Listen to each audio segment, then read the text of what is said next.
সবাইকে শুভেচ্ছা অভিনন্দন শহীদ ক্লিনিকের পক্ষ থেকে। আজকে যে বিষয়টা নিয়ে কথা বলবো এটাও রোগীদের প্রশ্ন। কি প্রশ্ন? যে রোগীরা অনেক সময় বলেন যে হোমিওপ্যাথিক ওষুধ খাওয়ার সাথে সাথে কি পানি খাওয়া যাবে, মানে জল খাওয়া যাবে কিনা, পানি খাওয়া যাবে কিনা খাওয়ার সাথে সাথে। তখন বলি যে দেখেন, বিষয়টা হচ্ছে যে খাওয়া যাবে না বিষয়টা, কিন্তু ওষুধ খাওয়ার সাথে সাথেই পানি কেন খাইতে হবে? এটা তো এরকমভাবে ওষুধটা দেওয়া হয় না যে ওষুধ খাইলে অ্যালোপ্যাথিক ওষুধের মতো বিরাট বড় বড় বড়ি বা বিরাট যে পানি দিয়ে গিলা খাইতে হবে, বিষয়টা এরকম না। হোমিওপ্যাথিক ওষুধ প্রয়োগের বেশ কিছু সিস্টেম আছে।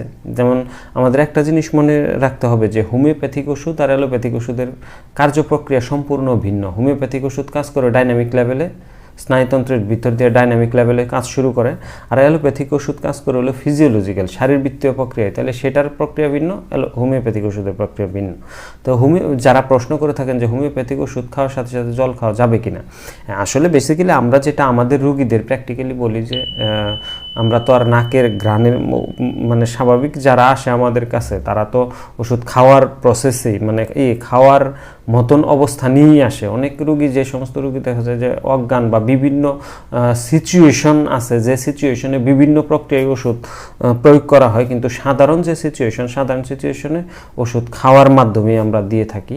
তো খাওয়ার মাধ্যমে দেওয়ার ক্ষেত্রে দেখা যায় যে অনেক সময় আমরা ড্রাই ডোজে বড়িতে দিয়ে থাকি, মানে পিলে দিয়ে থাকি। আবার অনেক ক্ষেত্রে তরল ঔষধ স্প্লিট ডোজে বা তরল পানিতে মিশিয়ে দিতে হয় ওষুধের ডোজ সেট আপের জন্য। বিভিন্নভাবে রোগের তীব্রতা বুঝে, রোগের কন্ডিশন বুঝে হয় মানে বড়িতে অথবা পানিতে বা আরও মানে ডিস্টিলড ওয়াটারে মিশিয়ে দেওয়া হয়ে থাকে।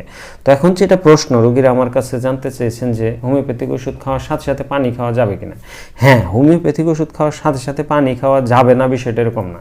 হোমিওপ্যাথিক ওষুধ খাওয়ার সাথে সাথে পানি খেলেই যে খুব আহামরি কিছু হবে, বিষয়টা এরকম না। ওষুধটা কোনো প্রকারের নার্ভের স্পর্শ পেলেই ওষুধটা অ্যাকশন শুরু হয়ে যাবে। কিন্তু ওই যে আমি এর আগেও একটা ভিডিওতে বলেছিলাম যে হোমিওপ্যাথিক ওষুধ খাওয়া অবস্থায় কি কি খাওয়া নিষেধ, কি কি খাওয়া যাবে না এবং কি কেন যাবে না, সেই বিষয়টা ভিন্ন বিষয়।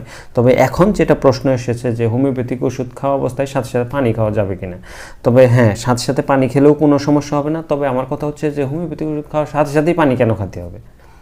পানি একটু আমরা পরে খাই, 10-15 মিনিট পরে খাই। আর ওষুধটা যখন খাবো তখন আমাদের একটা জিনিস মনে রাখতে হবে, তখন যেন মুখে অন্য কোনো ধরনের স্বাদ না থাকে। যেমন পেস্ট দিয়ে দাঁত ব্রাশ করলাম, দাঁত ব্রাশ করে এসেই তারপর ওষুধটা খেয়ে নিলাম, এরকম না। বিষয়টা কেন? কারণ হোমিওপ্যাথিক ওষুধগুলো খুবই সেন্সিটিভ। এগুলো হচ্ছে ডাইনামিক ঔষধ, শক্তি। এখন এই শক্তিটা যেন পরিপূর্ণ, তার মানে যে পেস্ট অবস্থায় ওষুধ খাইলে যে কাজ করবে না বিষয়টা তা না, কিন্তু কাজের মধ্যে সমস্যা হবে, একটু মানে সমস্যা হবে। এই সমস্যাটুকু আমরা করব না। কারণ কি কারণে? কারণ হচ্ছে সেটা তো একটা শক্তি। এই শক্তিটা খুবই মাইল্ড, খুবই মানে ডাইনামিক, বায়ো এনার্জেটিক মেডিসিন। হ্যাঁ, এটা এনার্জি। তো মুখে যদি পেস্টের গন্ধ থাকে, এটা ওই এনার্জির মধ্যে একটু প্রবলেম সৃষ্টি করতে পারে। তো আমরা সেই স্কোপটা দিব না। তো আমরা হোমিওপ্যাথিক ওষুধ খাওয়ার 10-15 মিনিট আগে এবং 10-15 মিনিট পর কিছু খাবো না, তারপর পানি খাবো। কিন্তু যিনি প্রশ্ন করেছিলেন আমাকে রোগী যে খাওয়ার সাথে সাথে জল খাওয়া যাবে কিনা, হ্যাঁ যাবে।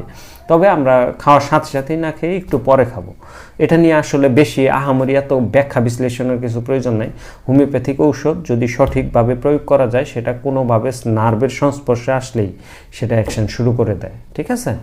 তো সেটা যেন নার্ভের সরাসরি সংস্পর্শগুলো বেশি পায়, ওষুধের অ্যাকশানে যেন কোনো ধরনের কোনো হ্যাম্পারিং, কোনো ধরনের কোনো সমস্যা না হয়, সেজন্য আমরা এই সতর্কতাগুলো অবলম্বন করি। যে মুখে কোনো স্বাদ রাখবেন না, স্মোকিং করে তারপর ওষুধ খাবেন না, আরও অন্যান্য যে সতর্কতাগুলো, সেই সতর্কতাগুলো অবলম্বন করি রোগীর স্বার্থে।